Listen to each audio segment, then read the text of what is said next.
What was that? Oh. Animal, was that a... Shut the f*** up. That's a gunshot. That's a gunshot. Waters in this forest. They were able to bring it out. Oh. Chris? Yo. Hold on. Tree knock.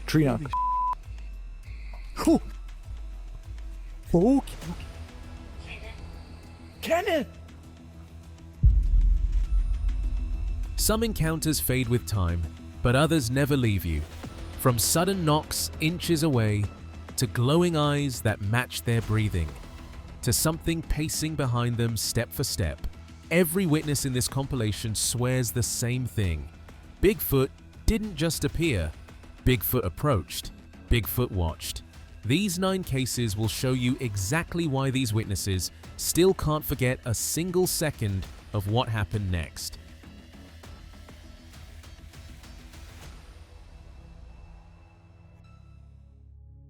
It's now time to break down one of the most hotly debated and strangely persuasive Bigfoot sightings of the modern era. And what makes this case particularly striking isn't that it comes from believers, but that it has impressed skeptics, researchers, and people who normally dismiss anything that smells of mystery. The encounter takes us back to May 2012, deep in the dense woods of Torreya State Park near Quincy, Florida. 2 campers, retired Army Ranger Stacy Brown Sr. and his son Stacy Brown Jr., were out on a nighttime search for Bigfoot. Neither men were fringe believers. Brown Sr. was military trained, analytical, calm under pressure. His son was a filmmaker, grounded and practical. Together, they entered the woods not as fantasists, but as documentarians. It's May 2012 near the town of Quincy, Florida.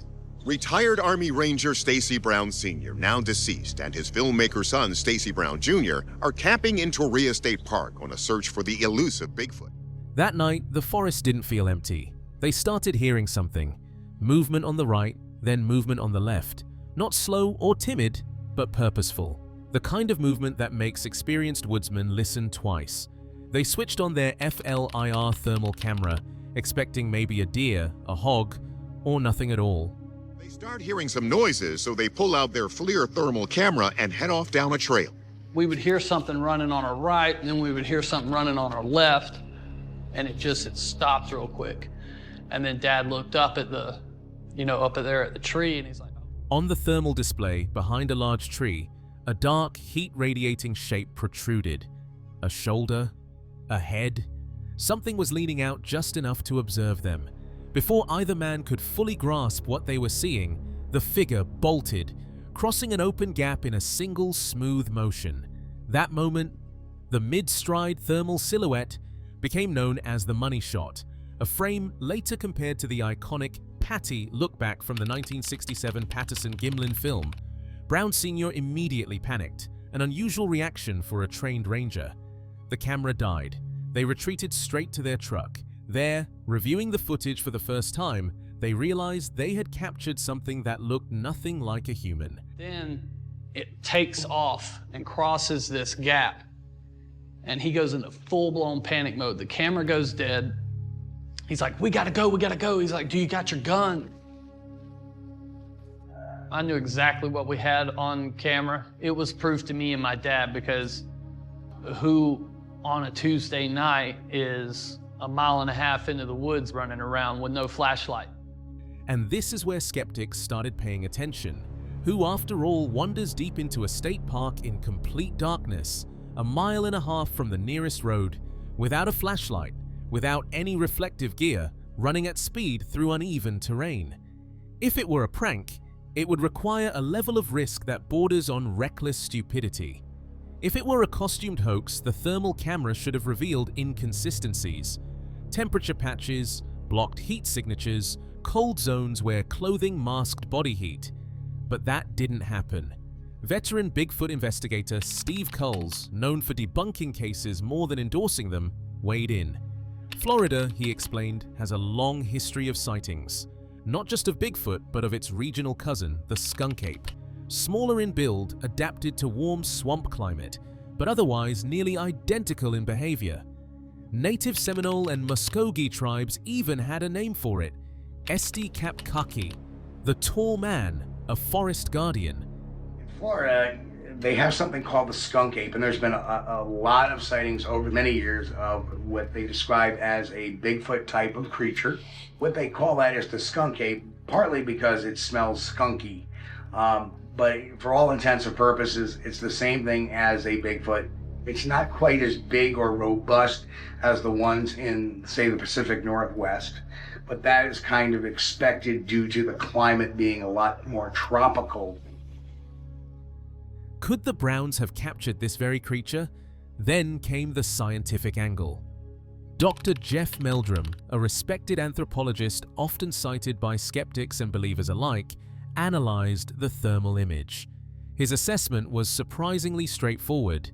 If the figure were wearing clothing, a thermal camera should show cooler patches where fabric blocks heat.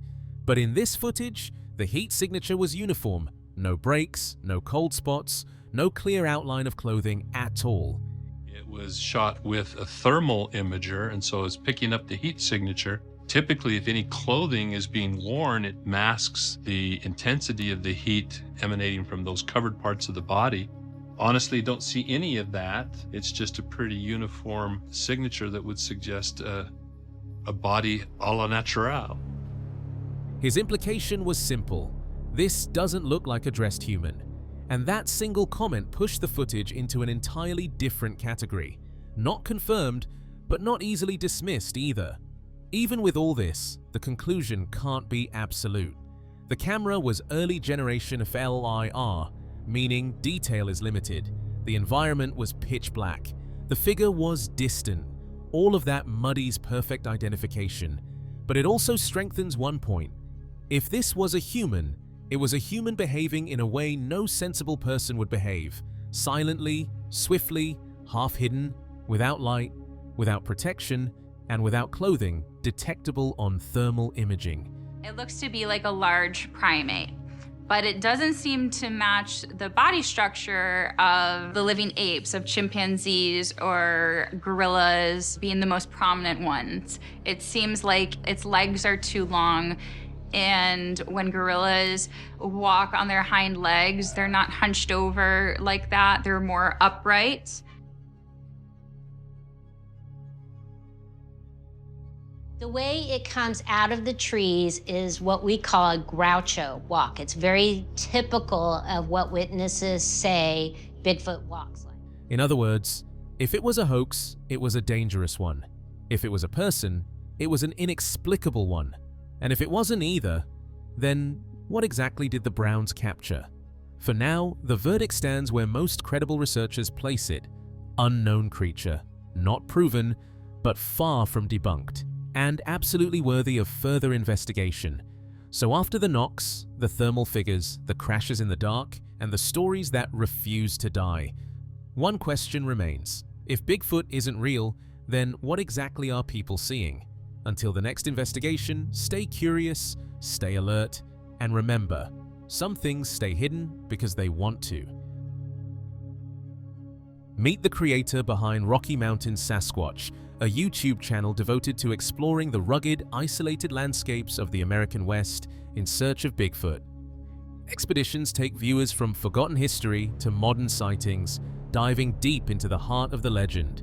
But as he and his companion would soon discover, some myths are rooted in terrifying truths you never want to face. Jarbidge Mountains are a gateway to a Bigfoot sighting hotspot. Idaho's. I had to take a closer look at the history of this very remote forest on the south side of the Sawtooth Mountains. I visit the area to take a good look around for Bigfoot evidence. Here is some of the history that I dug up on Jarbidge. The journey begins in the Jarbidge Wilderness, nestled on the edge of Idaho's Sawtooth Mountains, an area notorious for Bigfoot sightings.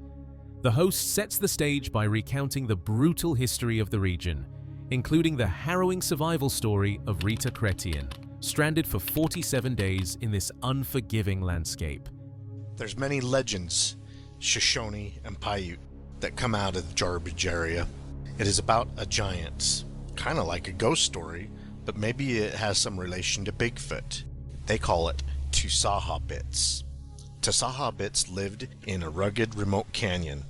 He was a very large and hairy creature. He ate the native Shoshone and Paiutes, and so legend has it, they never went into the garbage country. The true horror of the area emerges through ancient legends. He speaks of Soa Pizza, a massive, hairy, cannibalistic giant known to the Shoshone and Paiute tribes, one that hunted anyone foolish enough to wander into its territory. Alright, I don't know what that is. Can you see it? Yeah, you need to get out of the back. It's sitting there, but I don't know what it is.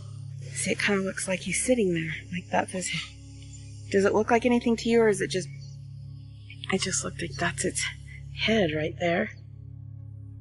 And that's its body. It's like sitting there. I don't know. As they scan the rugged mountainside, the camera operator catches sight of a dark, unmoving figure high up on the slope. Its distinct shape, a head, a body, and what appears to be an arm, stands out against the surrounding rocks and trees. A heavy unease settles in as they focus the camera on the strange silhouette, waiting for it to move. It would have moved by now if it was a Bigfoot sitting there. It looks like his head keeps moving, but the whole thing is shifting. It does look like the head moves. I know, it's creepy, huh? That's why I started going, I need a tripod. Should have got up and walked off by now. Probably. Yeah. Anyway, it's still interesting, whatever it is. For several minutes, they hold their breath, filming the still figure. Its shape is unnervingly deliberate, too defined to be a stump or shadow. The host admits his fear, recalling the shock of first seeing it. Despite the distance, its presence is undeniable. They debate its nature, but the longer it remains motionless, the thicker the tension becomes. Is it a creature of immense patience, or just a trick of the light? I don't know. That'd be so cool if it stood up and started walking away. But it's just still sitting there. Doesn't it look like something sitting there? It does. But it hasn't moved. It's just still sitting there. It even almost seems like a big old gorilla sitting there. That's his bottom leg and his shoulder and arm and his head sitting out. That's why I was freaking out, because it looked like shiny. The shape resembles a large primate, like a gorilla too closely to dismiss. Yet its absolute stillness defies any logic for a living creature. Miles from civilization, deep in a land steeped in dark legends, they find themselves staring at something that shouldn't be there. There was also a sighting that took place in January 23rd, 1980. The most recent Bigfoot sighting, in the fall of 2014, 3 deer hunters were harassed by 3 Bigfoot for 8 nights out of a 9-day hunting trip. Though they eventually moved on, the mystery of the figure on the hill remains. Was it merely a coincidental rock formation that fooled the eye, or were they being silently observed by a creature that has haunted this wilderness for centuries? For decades, Bigfoot has existed in a strange tug-of-war between belief and doubt. Some point to encounters, tracks, and unexplained sounds deep in the forest. Others dismiss the whole subject as misidentification, myth-making, or outright trickery. The tension between both sides has shaped the creature's entire legacy. Yet, when the arguments are stripped down and studied closely, the skepticism surrounding Bigfoot isn't as airtight as it first seems. Critics often begin with the lack of physical remains. No bones, no fossils, no preserved bodies. But in reality, fossilization is rare, especially in the damp, acidic, heavily wooded environments where sightings tend to occur. Even known animals such as gorillas, cougars, and large ungulates leave behind almost no fossil record within their current habitats. In the wilderness, carcasses vanish fast. Scavengers scatter remains. Moisture dissolves bone. Within weeks, nature wipes away nearly all traces, and the biological samples that do surface, unidentified hairs, partial DNA sequences, tissue fibers, continue to generate debate, with some showing characteristics not fully matching any documented species. Then there is the argument that no Bigfoot has ever been captured. But throughout history, many large species were considered impossible until they suddenly weren't. The okapi was once a hunter's tale. The coelacanth was believed extinct for 65 million years until a fisherman pulled one from the deep. Today, more than 300 million acres of untouched North American wilderness remain, massive, inaccessible, and largely unmonitored. Within those spaces, a highly cautious, highly intelligent species could avoid people for generations. Skeptics also reference hoaxes, and yes, those exist. But the existence of forgeries doesn't erase the thousands of reports made by hunters, biologists, park rangers, law enforcement officers, and trained outdoorsmen, people capable of recognizing wildlife and distinguishing it from imagination. Tracks showing dermal ridges, mid-tarsal breaks, and weight distribution patterns beyond simple fakery have been cast and studied for decades. The Sierra sounds continue to puzzle audio experts with vocal ranges that don't fit known animals. The lack of clear photographs is another sticking point, but encounters almost always happen in low light, dense brush, or in moments of shock. Even professionals struggle to capture known wildlife under those conditions. The Patterson-Gimlin footage, scrutinized for over half a century, still resists any definitive debunking. Sightings vary, sizes differ, colors shift, behaviors change. But variation is natural in wildlife. The core description stays the same: a towering, hair-covered biped, unlike any known species. In the end, skepticism persists. So does belief. But across cultures, continents, and centuries, the same figure appears again and again. Coincidence? Or a pattern hinting at something real? On October 13, 2024, Mike was driving through the Pennsylvania State Forest with no intention of searching for anything unusual. But a sudden movement between the trees caught his eye, clear enough to make him stop the car.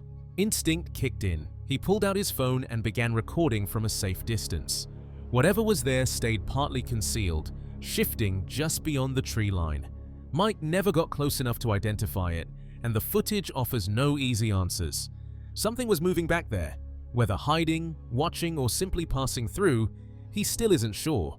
Skeptics often repeat the same line: "It's blurry, it's unclear, it could be anything." And honestly, they're not wrong. Most modern footage is a mess of shaky hands, zoomed pixels, and last-second panic. But that's exactly why it's worth looking back to a time when hoaxes were far harder to pull off. Take the 1996 Bigfoot Memorial Day footage, filmed on May 26 near Chapaka Lake, Washington. Lori Perte captured it on a high 8mm camcorder during a simple Memorial Day fishing trip. No drones, no special effects, no CGI. The clip shows a dark, upright figure sprinting across an open field before disappearing into the trees. Supporters praise the fluid motion and body proportions. Skeptics call it a man in a suit. Personally, I'm stuck in the middle, leaning toward no. My first reaction is always the same: that's probably a guy in camo. But then, on the second viewing, questions surface. Would a normal hiker sprint that fast on uneven terrain? Why risk twisting an ankle miles from help? And why does the figure appear covered in a consistent, uniform shade from head to toe, with a body mass that seems to stretch taller mid-stride? Some viewers even label it the second best Bigfoot footage after Patterson-Gimlin. I disagree. The Freeman film has far more weight and detail. This one sits in my intriguing but inconclusive category. Not proof, but not easily dismissed either. So what do you think? A genuine anomaly? Or just another hiker caught at the wrong moment? Before we go any deeper, we have to talk about one of the most debated clips in Bigfoot history: the Harley Hoffman footage. Many viewers still call it one of the few recordings that actually feels real. The bristling hair on the creature's neck, the weight in its movements, the stride, all details that are hard to fake. Even if you doubt it, Hoffman's own words hold weight. They're insatiably curious. Probably 95% of all the sightings that happen more or less accidentally have more to do with them being curious about us than the other way around. He wanted us to find him. There's no other way we would have. No other way. I've seen it. I mean, it's absolutely real. I'm telling you, apply the same scientific principles that they espouse to that film and tell me it isn't real. Don't forget, science is an attitude. It's not machines. Science is an attitude of questioning. Not doubting, but questioning. Nearly 18 years later, his footage remains a battleground of opinions. So, what do you think? Authentic encounter or clever hoax? On October 30th, 2013, just before midnight, brothers Joel and Jonathan Brown captured a piece of thermal footage that continues to split the Bigfoot community right down the middle. The image appears to show the head, shoulders, and upper torso of a large figure standing motionless on their property, far bigger and broader than a typical human silhouette. Some see undeniable anatomy, others see nothing more than a heat anomaly or misinterpreted background. The clip is brief, ambiguous, and impossible to ignore. What do you see? Because later in this video, we'll compare it to another remarkable thermal capture. The YouTube channel DMAX UK is known for its bold explorations into the unknown. But one discovery stood out, a photograph of a hand that might have belonged to something extraordinary. It began when Bryce received an unusual picture. Someone had found what appeared to be a human-like hand, covered in hair yet ending in claws. Bryce looked closely at the image and said quietly, "I've never heard of Bigfoot having claws, but that certainly looks like a human, hairy hand." He goes on to say, "I threw it back into the woods, but it wasn't until then that I realized what I may have had in my possession." You know, I've never heard any cases or people describing Bigfoot with claws, but I mean, that certainly looks like a human hairy hand. I think this is worth showing to the team.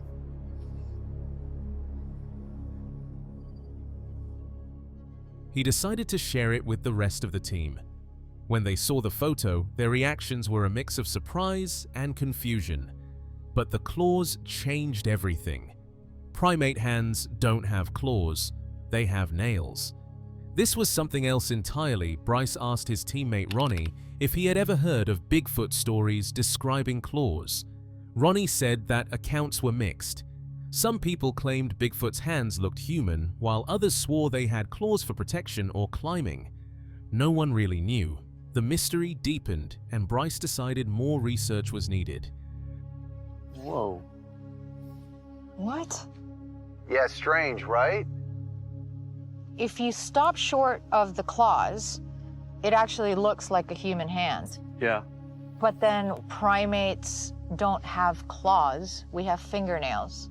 I mean, do you think that could be a bear? Or a wolf or a coyote? We're thinking this thing is bigger than what it is. I mean, this could be a raccoon's hand, right?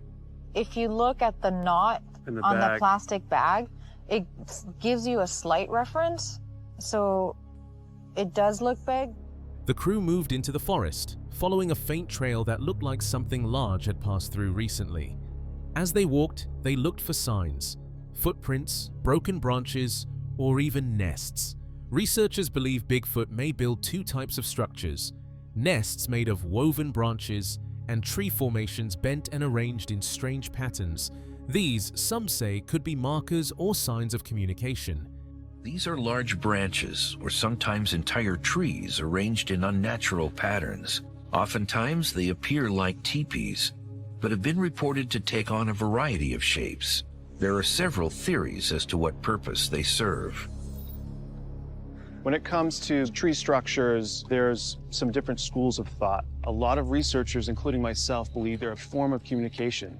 These are almost like road signs. Then came a smell, sharp, musky, like wet fur. One of them whispered, "That's bear." The team froze. They realized they might have wandered too close to a bear den hidden in the rocks. For a moment, the mission shifted from mystery to survival. Still, the question lingered in everyone's mind. What was that hand? Human, animal, or something that lives hidden in the woods, just out of reach, waiting to be found? As I got closer, that smell got real strong. Yeah. We seem to have stumbled upon a bear den on the trail, and it has me on high alert. I wait for something to pop up right behind those rocks. We've been at this for hours here. Yeah. And this trail seems to go on forever. We are up against an incredibly dense population of black bears here, and we can see that this trail goes on for miles and miles. Why don't we call it a night? It's just too dangerous. Can't keep going.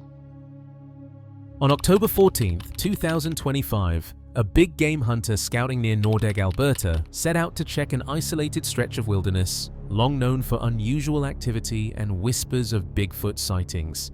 Deep in the forest, he discovered a massive shelter-like structure built from snapped limbs and woven branches, far too large and too neatly constructed to be the work of local wildlife.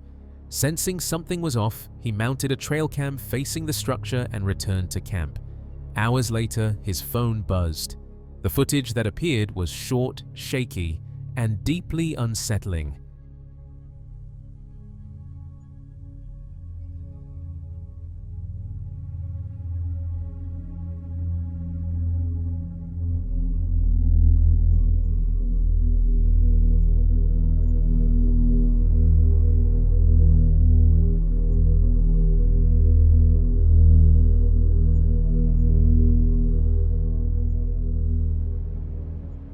A towering dark figure moving between the trees, shoulders unnaturally broad, its silhouette heavy and deliberate. Whether it was a hoax or something real, the size alone was unlike any known animal, and just as quickly as the footage arrived, communication with the camera went dead. A week later, the hunter returned with a partner. They approached the location cautiously, expecting nothing more than a malfunction. Instead, the entire site had changed. The shelter was partially torn apart, the ground was disturbed, and the trail camera, the only device that captured the figure, was gone without a trace. Whatever walked past that camera didn't want to be filmed twice. This sighting comes from just a few days ago, November 20th, 2025. A deer hunter preparing for the late season hunt set up 2 game cameras on a remote hillside, one aimed toward the slope, the other toward a narrow trail along the ridge. For hours, everything looked normal. Deer wandered peacefully through the frame, grazing, pausing, and moving on. Exactly what the hunter expected. But then, the ordinary stopped. From the steep hillside, a large bipedal figure emerged into view.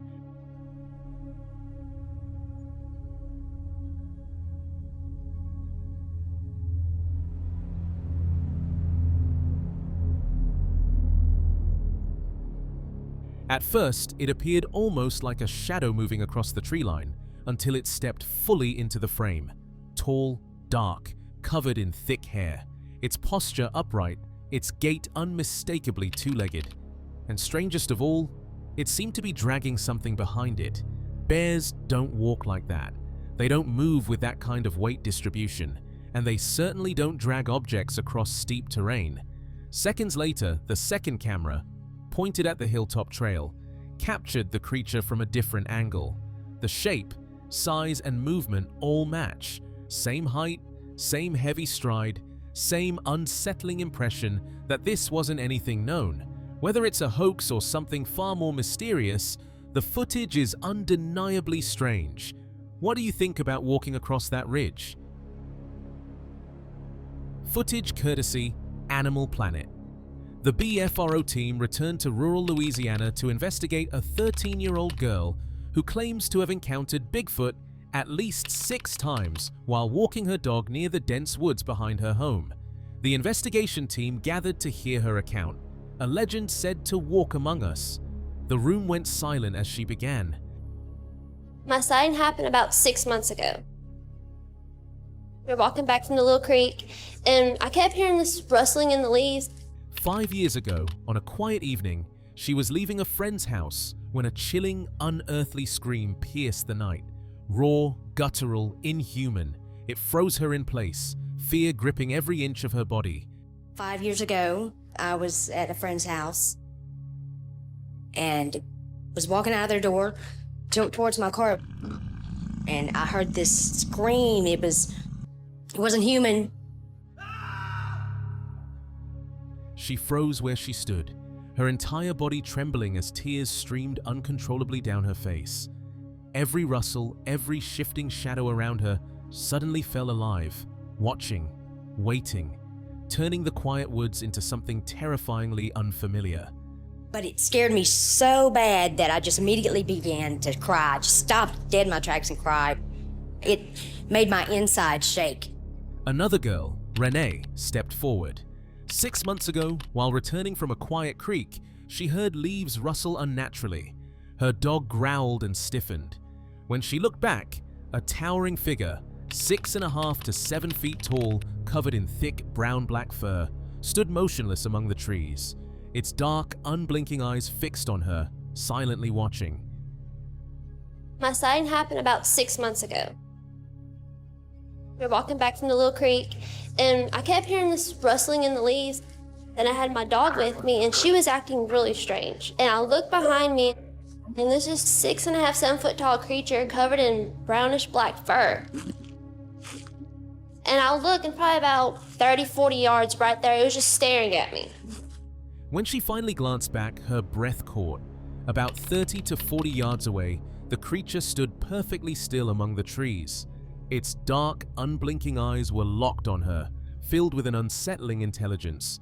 The forest seemed to hold its breath as the leaves whispered faintly around them, the silence pressing in while that shadowed figure continued to watch her without moving an inch.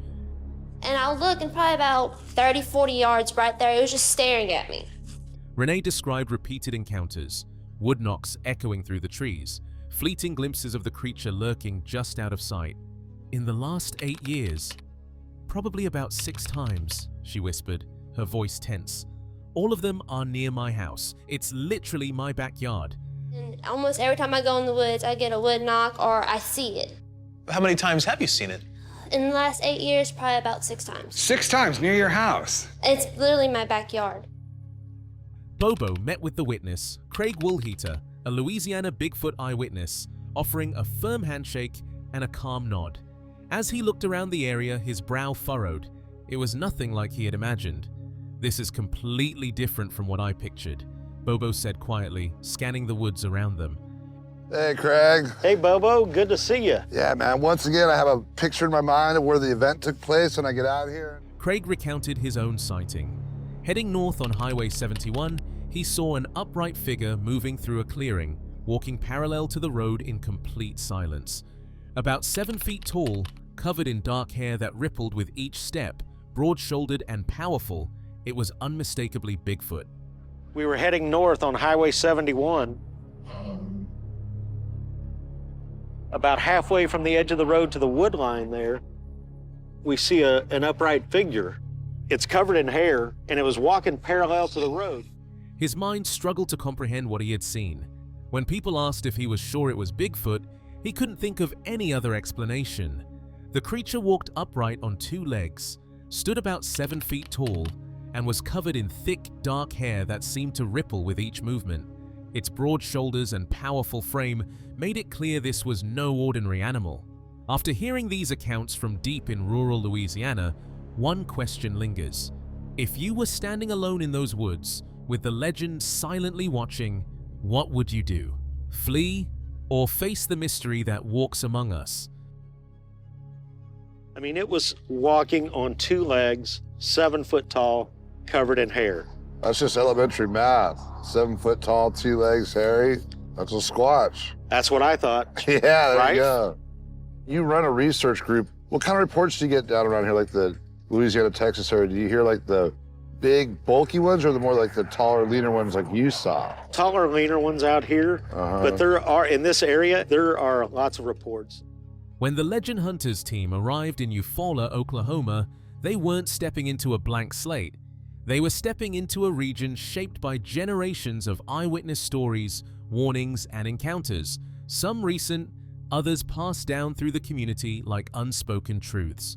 Their mission wasn't just to search the woods, it was to listen, to gather the stories that locals often keep tucked away because they fear being dismissed, laughed at, or labeled crazy.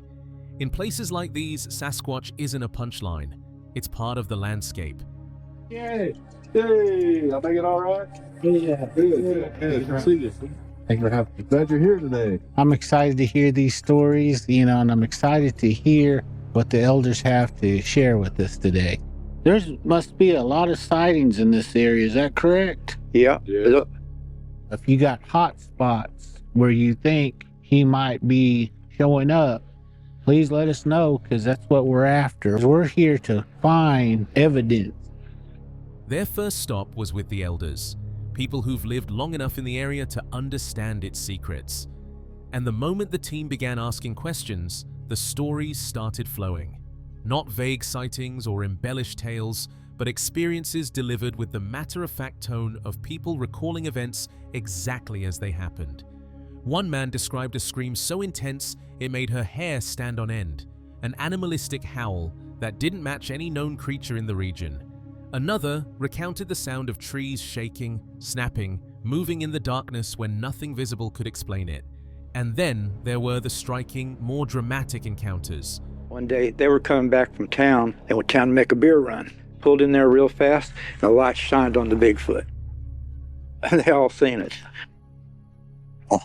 A Bigfoot illuminated by headlights during a late-night beer run, or a massive orange-colored figure watching two young cousins from behind a tree as they sat on the trunk of an old car.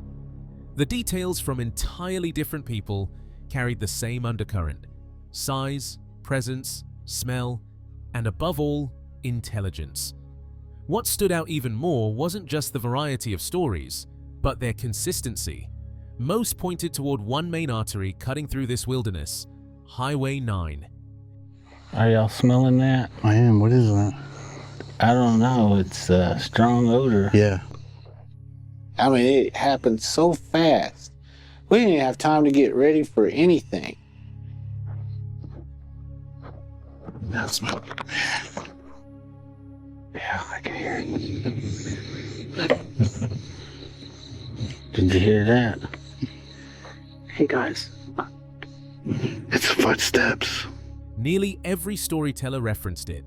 Sightings near the road, sounds in the surrounding woods, shadows crossing the tree line at dusk. Highway 9 didn't seem like a coincidence. It seemed like a pattern. Local insights quickly turned into actionable clues. That's why legend hunters followed Elder John to a place that carries both physical and cultural weight: Honeycomb Bluff.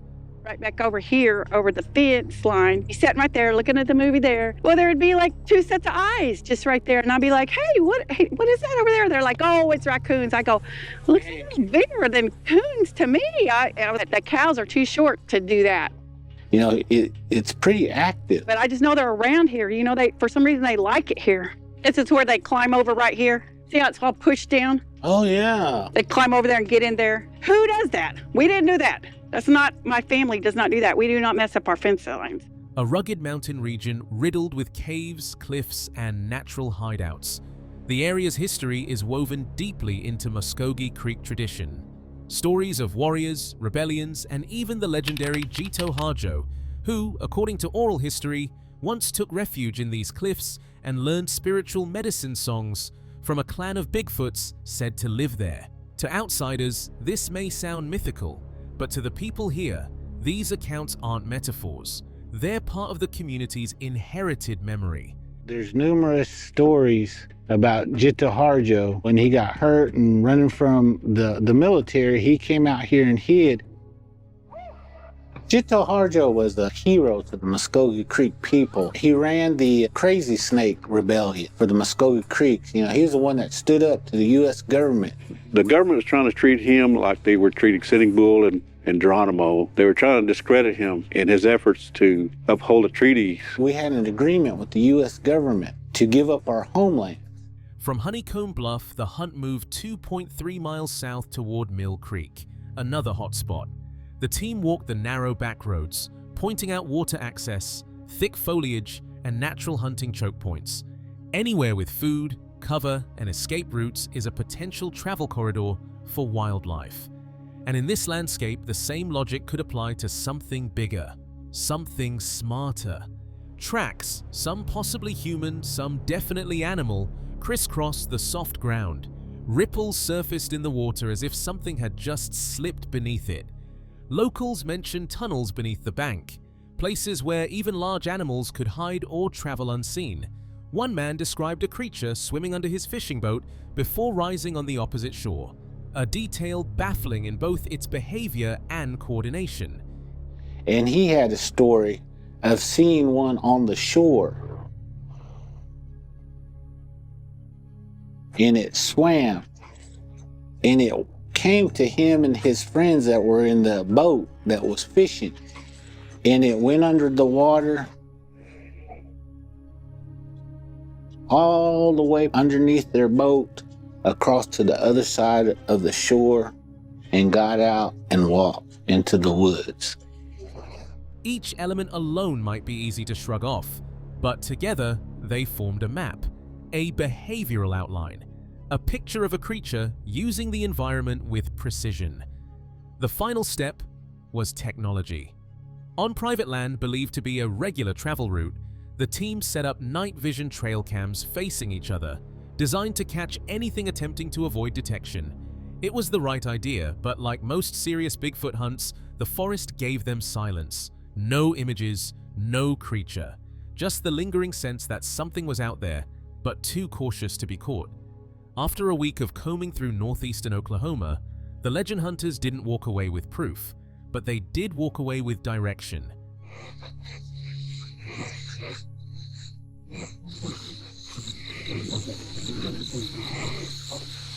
It got close, huh? Yeah, it was right in front of me, and then that's when we walked away because we thought it was a boar, but I heard footsteps.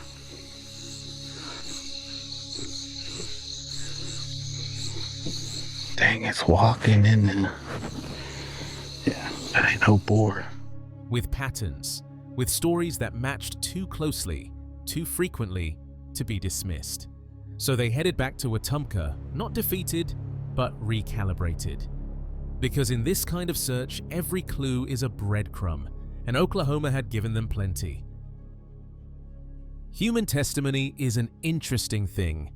It's fallible, emotional, and easily dismissed. Anyone can lie, misremember, or fill in the blanks with imagination. But when dozens, even hundreds of people, separated by geography, background, age, and belief, start describing the same creature with the same behavior and the same physical details, you have to ask a different question. Are they all wrong? Or are at least some of them telling the truth? So just to start, David, just state your name and just tell us a little bit about yourself and the museum. Yep. So my name is David Becerra. I live up here in Blue Ridge, Georgia, and we opened this museum, my wife and I, in 2016. And I've been studying this since I was 12, just over 40 years. Few people understand this better than David Becerra, founder of the expedition, Bigfoot Museum in Blue Ridge, Georgia. David has been studying the phenomenon for over 40 years, his interest sparked not by movies or myths, but by the nightly news in Miami during the 60s and 70s. Back then, he remembers seeing serious reporters talk about the Florida skunk ape, not as folklore, but as a real man-like creature roaming the wetlands. They described something huge and fast, far beyond the size or strength of any known ape.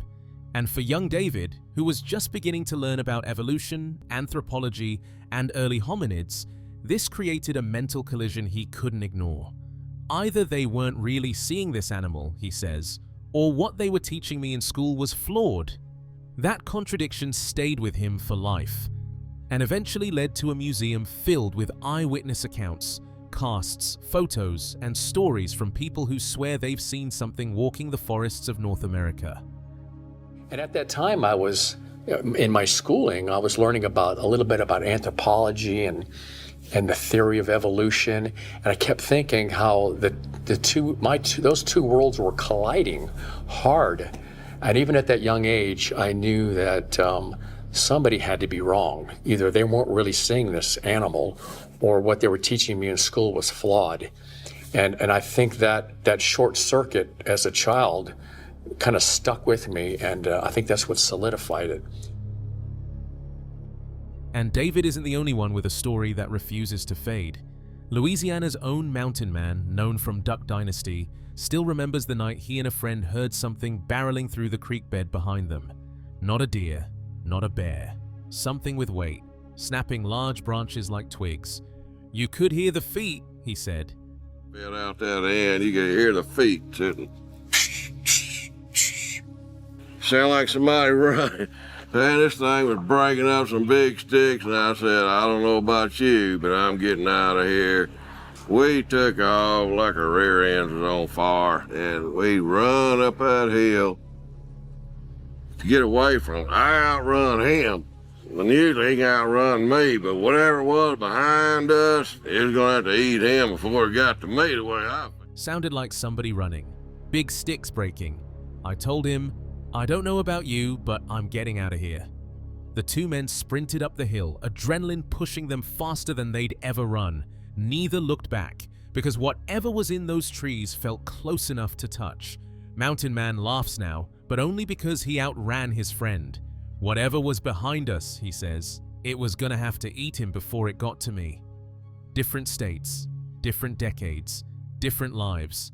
Yet the details echo each other like a single story being retold through different mouths. And when testimonies start to overlap this clearly, you stop asking if something's out there and start wondering why it keeps showing itself. I was 9 years old. That happened in '74. And whatever, that fence row was growed up in rose bushes. It had a fence in the middle, but it was wild rose bushes all the way down it. He couldn't get through it, but he was on the other side of the fence. So I said, "I told you, you better answer. You're scaring me." I said, I'll go on if you want me to. And then it just started throwing rocks. These rocks started coming over the fence. Whack, woof, wham, broken tree limbs, splat, bat. I said, "Okay." And all of a sudden it walked up and I seen this big hairy figure about 9.5 foot tall. Some encounters come from deep forests, others from mountains, rivers, or hunting grounds. But sometimes, the most unnerving sightings happen on an ordinary stretch of road, when a witness least expects it. Lisa from At Lisa Sescapades is one of those witnesses. After years of travel, exploration, and documenting the outdoors, she didn't come looking for Bigfoot. In fact, she barely believed in the creature at all. Yes, back in 2012, she found large barefoot tracks in Washington state, prints that the BFRO even investigated, but the experience never shifted her worldview. At most, it left her thinking, maybe they exist, maybe they don't. That changed in August 2016, just north of Brooksville, Florida. Lisa was on the tail end of a long road trip, driving her rental van down Highway 98 around 6:30 p.m. The sun dipping low, the sky turning gold, the perfect time of day when shadows stretch across the pavement. And then, with nothing more than a glance into her rearview mirror, her life split into a before and an after. There, on the shoulder near the swamp line, something stood up. Not stepped out, not emerged. It stood up, as if it had been crouched and waiting for the right moment. Lisa froze, staring into the mirror, trying to process what she was seeing. A tall, reddish-brown figure stepping into the road with long, deliberate strides. 7 feet tall, she estimates. Thin, like a younger individual. Clearly bipedal, clearly massive, and clearly not a human being. She kept checking the hill ahead, expecting the cars cresting it to see the creature too. But the moment those headlights appeared, the figure reacted. With astonishing speed, it bolted into the pine forest on the opposite side, vanishing the moment the approaching vehicles would have had a clear view. Lisa drove on in stunned silence, her hands shaking. For 3 months after that night, she admits she was genuinely scared. Not because she was harmed, but because her understanding of the world had shifted in an instant. She went from maybe to absolutely. That single moment pulled her into a world of research, exploration, and investigation. And now, years later, she returns to that same road with the team. The swamp on one side, the pines on the other, retracing the exact path where something impossible crossed Highway 98. Because some sightings fade with time, but the real ones, they change everything. On November 27, 2025, Mike from Mike Wanders set out alone into one of the most historically charged Bigfoot regions in North America, the forests surrounding Harrison Hot Springs and Harrison Lake, British Columbia. This isn't just a scenic wilderness, it is the ancestral home of the Chehalis people, who have spoken of Sasquatch for thousands of years. Wood knocks, what sounds like trees coming down, orbs, you name it. Also, he recommended coming out here when everybody else leaves. He's done that a couple times, or he's stayed a couple days past when everybody leaves at the end of the weekend. And that's when apparently he gets activity. So that's what I've done. It's Sunday night, everybody has driven out of here. Their stories eventually shaped the modern word Sasquatch, and the region earned its unofficial title, the Sasquatch capital of Canada. Knowing this history, Mike went in with respect and caution. He took advice from local residents, people familiar with the terrain and with the strange, unexplained things that sometimes happen deep in Mystery Valley. From the start, it was clear he wasn't doing a casual camping trip. He was here for something very specific, and Mystery Valley wastes no time. Small tree, big rock, something along those lines. It's landslides all the time here. But the thing is, it's not raining or anything right now. That's when most landslides usually happen. So much of this is just going to be you taking my word for things, because I'm filming less than 1% of the time that I'm actually out here, right? So on his first night, as darkness folded over the forest, a single sharp clack echoed through the trees. Not a twig snapping, not a branch falling, a clean, deliberate knock. 5 seconds later, a second one. Classic wood knock behavior, heard around the world in Bigfoot research. Mike had his thermal camera rolling, hoping for a third, but the valley went silent again. The timing of the knocks was intentional enough to make him pause, and subtle enough to keep him guessing. The deeper he went, the stranger things became. What sounded like a rock clack. Jason sent me videos ahead of time what sounded like he thought it was a loud wood knock. To me, it almost sounded like a tree coming down right here. And he's told me many stories of seeing orbs, which is really interesting because he's not necessarily the orb type of guy. He's a Bigfoot is flesh and blood type thing. So he's really just telling me how it is. This is what we've experienced and we have no idea what it is. Still, he 100% approaches it like Bigfoot is flesh and blood, walking around these forests like an upright primate. Locals had warned him about unusual lights, smooth, floating orbs that shift through the timber in ways no flashlight or vehicle beam could. And these weren't stories from orb believers. They came from people who see Bigfoot as a physical creature, not something paranormal.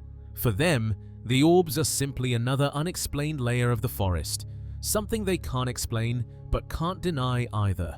By morning, the tension of the night seemed to fade, until the valley answered back. While making coffee, Mike heard a massive crash somewhere behind camp, loud enough to echo through the valley and stop him mid-sentence. It wasn't a gentle tree fall or a loose branch dropping. No visitors in the night, I don't think. I did leave my audio recorder out, so I'll listen to that. Wow. What a place to wake up to have all to yourself.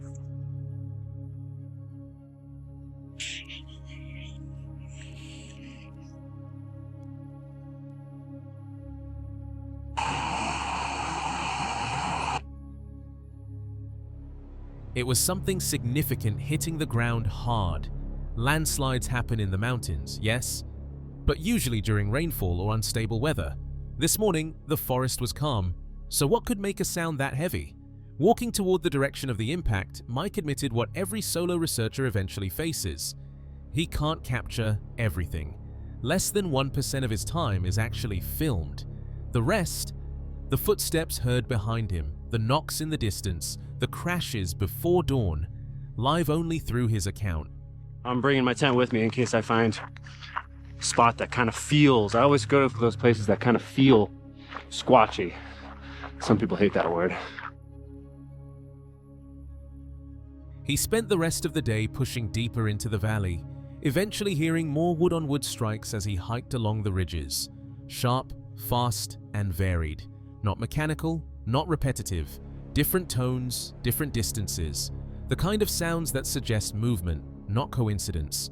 By the time he found a place to camp again, the knocks returned. Subtle, but unmistakable. Different rhythms, different intensities. Almost as if something was shadowing his presence from the trees. It's really cool. These trees back here were just creaking and making all kinds of, spooky sounds and slowly moaning and stuff like that. It's easy to get carried away with your imagination. Usually when you're looking for something, you see it, right? You hear what you want to hear. If you're really excited coming out here looking for Bigfoot.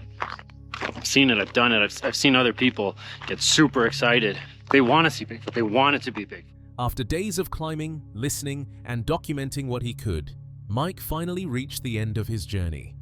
He didn't walk out with proof, but he walked out with something just as meaningful. Patterns, consistencies, and a deeper sense that Mystery Valley is alive with things the camera rarely catches, but the forest never fully hides. Footage courtesy Travel Channel. Journey deep into America's darkest forests, in these woods are haunted, where ordinary people recount chilling encounters with creatures that defy explanation. Their stories reveal that far more terrifying things than bears lurk in the shadows. That afternoon, Jake, a seasoned hunter, scanned the woods, waiting for any sign of movement. Hours passed without a deer. Then, finally, something stirred. He raised his bow, ready for the perfect shot, but the animal stopped behind a tree just 30 yards away. Finally, I seen movement. And I was like, yeah, here we go. I got one coming down, and I actually got my bow up, and I got ready for this deer to come out. And it stopped behind a tree. It would have been 30, 35 yards away from me. It'd have been a good shot. I would have been able to have if it would have came out broadside, I would have had a good shot on it. Suddenly, there was movement again, swift and deliberate. His heart pounded, adrenaline flooding his veins as he readied himself for what he thought was a deer. But when the figure stepped into view, every thought vanished. It moved through the trees with an eerie, unnatural grace. No visible leg movement, no swing of the arms, not even a glance toward the ground. It was as if the figure wasn't walking at all, but silently gliding above the forest floor. See movement again? Yeah, my heart started going. I'm pumped up now, all right. And I thought it was the deer coming out. But it was man. It was as if he was floating across the woods. I didn't see legs walking. His arms didn't sway. He didn't look down like you would look in the woods to see if you're walking on anything. Jake lifted his binoculars. What he saw deepened the mystery. A man, seemingly from the 1700s, wearing a judge's wig and an old-fashioned ruffled shirt. He didn't belong there. Not in these woods, not in this time. Then, a blood-curdling scream ripped through the silence. Jake froze, raw, unnatural, unforgettable. I picked up my binoculars. Maybe, I would be able to figure out a little bit better.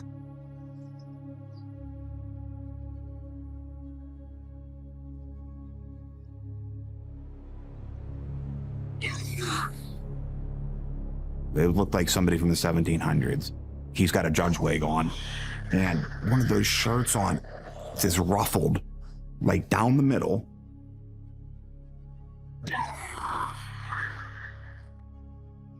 And just like that, it was gone. One moment, the figure stood there solid and imposing. The next, the forest was eerily silent and empty. Jake's eyes remained locked on the exact spot, searching desperately. Nothing moved. No sound disturbed the stillness. Nothing at all. A cold shiver ran up his spine, sinking deep into his bones. In that frozen moment, he understood with terrifying clarity that he had witnessed something impossible, something that simply shouldn't exist in this world. But then when I was watching, he disappeared, gone. But I'm still looking like he's got to be there. I'm still looking at this tree. He's got to be there. And I'm looking, and it's just not there. He's not there. I knew I seen something that couldn't be explained. A low, uneasy whisper drifted through the trees. Sounds like they've got company.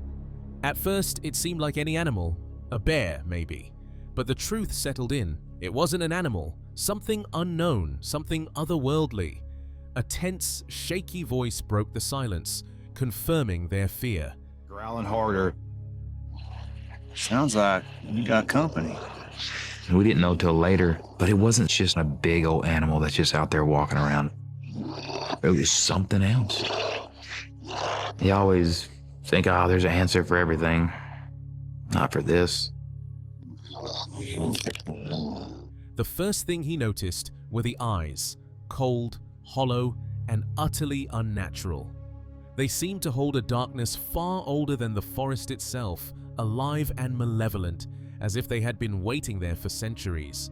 The stare pierced straight through him, chilling him to the bone, and for a moment he felt the weight of something ancient and unknowable fixated on his very soul. The first thing you see is the eyes. Different than a deer or a raccoon or a hog or anything. They just...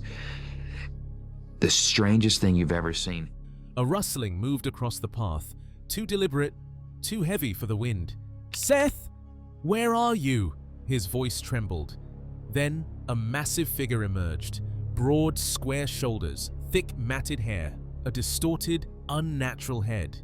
The eyes glowed red in the dark, and long, tangled hair draped over its shoulders like an ancient watching sentinel. The sighting happened by complete accident.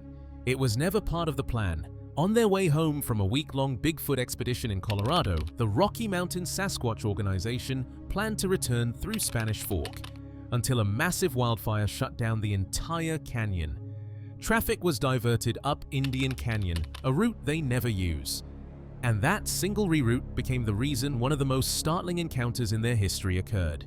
As they drove upward, stuck behind diverted traffic, Kelly noticed 3 trucks on the roadside, each towing boats, with several people standing beside them, clearly confused and trying to figure out a new way home. Jenny was driving. Kelly was resting, exhausted from the expedition. But then, out of nowhere, he saw something across the draw. A massive, dark figure standing upright, nearly level with their line of sight. Kelly immediately recognized what he believed was a Bigfoot. Around 9 to 10 feet tall, pitch black, broad with long legs and a domed head. It stood partially concealed by brush, staring directly at the people with the boats. From their angle, the people couldn't see it, but Kelly could. He started shouting for Jenny to pull over. At 45 to 50 miles per hour, she couldn't stop immediately. And by the time she reached the next turnout, Kelly grabbed his camera, jumped out, and sprinted back toward the sighting. But the creature had vanished. He scanned the mountainside, filming the entire time, hoping the camera would catch what his eyes no longer could. As he approached the spot where the boat crew had been, he realized they had already packed up and driven off, completely unaware of what had been watching them. Kelly had seen it clearly for 5 to 10 full seconds before it disappeared. He could see the gaps between its legs, both arms, and its wide frame. From his angle, it was completely visible. From theirs, it was naturally hidden. In the following days, multiple confirmations came in. A tanker truck driver reported seeing a similar giant black figure on the opposite side of the pass during winter. A Portals to episode featured a rider in nearby Duchenne who saw and chased a nearly identical creature months prior, a large black Bigfoot that outran his horse. Kelly and Jenny later returned to the site, combing the mountain for signs. Nothing explained what Kelly saw, except the possibility that the fire, the diversion, and timing all forced the creature into the open. A perfect storm for a brief but unforgettable encounter. And just like that, the forest keeps its secrets. For now, every sound, every shadow could be watching, waiting. If you thought you saw it all tonight, think again. Bigfoot's world is far bigger and darker than we can imagine. Make sure to hit subscribe, because in the next chapter, we'll follow the trail deeper into the unknown, where few dare to go.